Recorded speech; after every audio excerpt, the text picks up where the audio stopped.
ನಮಸ್ಕಾರ, ಸ್ಪೀಡ್ ನ್ಯೂಸ್ಗೆ ಸ್ವಾಗತ. ನಾನು ಚಂದ್ರಕಲಾ ನೂತನಗೌಡ.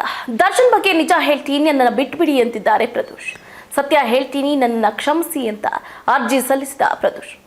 ರೇಣುಕಾಸ್ವಾಮಿ ಕೊಲೆ ನಡೆದಾಗ ಪ್ರದೋಷ್ ದರ್ಶನ್ಗೆ ಏನೇನು ಸಹಾಯ ಮಾಡಿದ್ದ ಗೊತ್ತಾ? ಆಗ ಆಪತ್ ಬಾಂಧವ, ಈಗ ಕಂಟಕ ತಂದೊಡ್ಡಿದ. ರೇಣುಕಾಸ್ವಾಮಿ ಕೊಲೆ ಪ್ರಕರಣದಲ್ಲಿ ಬಂಧಿತನಾಗಿರುವ 14ನೇ ಆರೋಪಿ ಅಂದ್ರೆ A14 ಪ್ರದೋಷ್ ಪ್ರಕರಣಕ್ಕೆ ಸಂಬಂಧಪಟ್ಟಂತೆ ಇದೀಗ ಸಂಪೂರ್ಣ ಸತ್ಯವನ್ನ ಬಹಿರಂಗಪಡಿಸುವುದಕ್ಕೆ ಮುಂದಾಗುವುದರ ಮೂಲಕ ಹೊಸ ಸಂಚಲನ ಸೃಷ್ಟಿಸಿದ್ದಾನೆ. ತನಗೆ ಈ ಪ್ರಕರಣದಲ್ಲಿ ಕ್ಷಮಾದಾನ ನೀಡಿ ಮಾಫಿ ಸಾಕ್ಷಿಯನ್ನಾಗಿ ಪರಿಗಣಿಸುವಂತೆ ಕೋರಿ ಆತ ಬೆಂಗಳೂರಿನ 59ನೇ CCH ನ್ಯಾಯಾಲಯಕ್ಕೆ ಅರ್ಜಿಯನ್ನ ಸಲ್ಲಿಸಿದ್ದಾನೆ. ಈ ಒಂದು ನಡೆ ಇದೀಗ ಪ್ರಕರಣದ ತನಿಖೆ ಮತ್ತು ವಿಚಾರಣೆಯ ಹಂತದಲ್ಲಿ ಅತ್ಯಂತ ಪ್ರಮುಖ ತಿರುವು ಅಂತ ವಿಶ್ಲೇಷಿಸಲಾಗ್ತಾ ಇದೆ. ನೋಡಿ, ಅರ್ಜಿಯ ಜೊತೆಗೆ ಪ್ರದೋಷ್ ಪರ ವಕೀಲರು ನ್ಯಾಯಾಲಯಕ್ಕೆ ಮತ್ತೊಂದು ಪ್ರಮುಖ ಮನವಿಯನ್ನ ಸಲ್ಲಿಸಿದ್ದು, ಪ್ರಕರಣದ ಪ್ರಮುಖ ಆರೋಪಿಯಾಗಿರುವ ನಟ ದರ್ಶನ್ ಇರುವ ಕೊಠಡಿಯಿಂದ ತನ್ನನ್ನ ಬೇರ್ಪಡಿಸಿ ಪ್ರತ್ಯೇಕ ಜೈಲು ಕೊಠಡಿಯಿಂದ ಕೋರ್ಟ್ಗೆ ಹಾಜರುಪಡಿಸಬೇಕು ಅಂತ ಕೋರಿದ್ದಾರೆ. ಇನ್ನು ದರ್ಶನ್ ಅವರ ಪ್ರಭಾವ ಅಥವಾ ಬೆದರಿಕೆಯ ಭಯದಿಂದ ಮುಕ್ತಿ ಪಡ್ಕೊಂಡು ಸ್ವತಂತ್ರವಾಗಿ ಕೋರ್ಟ್ ಎದುರು ಸತ್ಯ ಹೇಳುವುದಕ್ಕೆ ಈ ಮನವಿ ಮಾಡಲಾಗಿದೆ ಎನ್ನಲಾಗುತ್ತಿದೆ. ಪ್ರದೋಷ್ ಸಲ್ಲಿಸಿರುವ ಈ ಆಘಾತಕಾರಿ ಅರ್ಜಿಯನ್ನ ಸ್ವೀಕರಿಸಿರುವ ನ್ಯಾಯಾಲಯವು ಈ ವಿಷಯದಲ್ಲಿ ರಾಜ್ಯ ಸರ್ಕಾರಿ ಅಭಿಯೋಜಕರ ನಿಲುವೇನು ಅನ್ನೋದನ್ನ ಸ್ಪಷ್ಟಪಡಿಸುವಂತೆ ಸೂಚನೆ ಕೊಟ್ಟಿದೆ. ಇನ್ನು ಪ್ರಾಸಿಕ್ಯೂಷನ್ ತನ್ನ ಅಭಿಪ್ರಾಯ ತಿಳಿಸಿದ ಬಳಿಕ ನ್ಯಾಯಾಲಯವು ಪ್ರದೋಷ್ನನ್ನ ಮಾಫಿ ಸಾಕ್ಷಿಯನ್ನಾಗಿ ಮಾಡಿಕೊಳ್ಬೇಕೇ ಅಥವಾ ಬೇಡವೇ ಅನ್ನೋದರ ಕುರಿತು ಅಂತಿಮ ನಿಲುವನ್ನ ತಿಳಿಸಲಿದೆ. ಈಗಾಗಲೇ ಹೇಳಿದಾಗೆ ಜೈಲಿನಲ್ಲಿರುವಂತಹ ನಟ ದರ್ಶನ್ಗೆ ಮತ್ತೆ big shock ಎದುರಾಗಿದ್ಯಾ?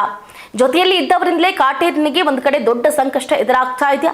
S of course, ಯಾಕಂತಂದ್ರೆ ರೇಣುಕಾಸ್ವಾಮಿ ಕೊಲೆ ಕೇಸ್ಗೆ ಇದೀಗ ಬಿಗ್ ಅಪ್ಡೇಟ್ ಕೊಟ್ಟಿರುವಂತಹ ಪ್ರದೋಷ್ ಕೋರ್ಟ್ನಲ್ಲಿ ಕೊಲೆ ಘಟನೆಯ ಸತ್ಯ ಅಸತ್ಯತೆಯನ್ನ ಹೇಳಿದ್ದಾರಂತೆ. ಕೋರ್ಟ್ನಲ್ಲಿ A14 ಆರೋಪಿ ಸತ್ಯ ಹೇಳ್ತಾರೆ ಎನ್ನಲಾಗಿದ್ದು, ಮಾಫಿ ಸಾಕ್ಷಿಯಿಂದ ದರ್ಶನ್ಗೆ ಜೈಲೇ ಕಾಯಂ ಆಗುತ್ತಾ ಅನ್ನುವ ಹಾಗಿದೆ.